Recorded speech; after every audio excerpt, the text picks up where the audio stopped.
While thousands of people had fireworks fun last night, the celebrations mean a lot of work for some other people this morning.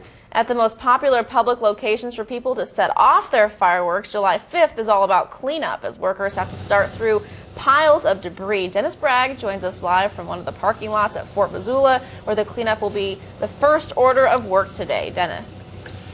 And I'll tell you, Justine, these guys got started out here pro sweep, and I'll show you them a little bit later, but they're working very hard. They were out here even before we were, before first light, starting to clean up this mess. And I'm telling you, it's like a wasteland out here. In fact, you can see, look at this. At least these people were nice enough to leave their stuff in line, but it's just crazy out here with the stuff they're finding. And, of course, it all costs money to try and clean this stuff up. Let's take a look at what it looked like out here last night, and we did have quite a bit of a mess with people setting off. Now, the interesting thing is about this location is that it's actually right on the borderline, so it's kind of county and city, and so people are able to set off the fireworks here because technically it's legal, but it's one of those places where we hear a lot of questions about the legality of this. In fact, there was a sheriff's deputy came by a while ago, talked to the pro sweep guys and said, no, that isn't legal. So it's one of those question mark areas, but of course people come here and they set up a lot of stuff, and it really makes a big difference. The big thing we want to talk about, though, is the cleanup afterwards, because it is kind of a mess, and we do have a lot of situations where people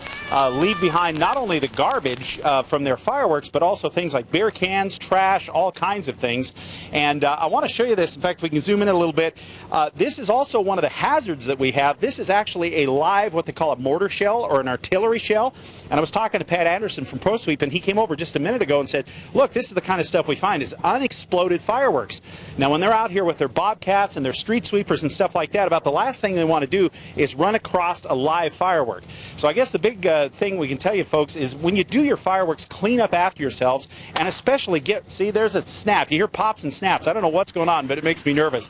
But when you have these live items like this, be sure to remove them. If some kid found this, it could be a real danger. Now, I want to mention also the fire hazard here for the next couple of days. People will still be setting off fireworks.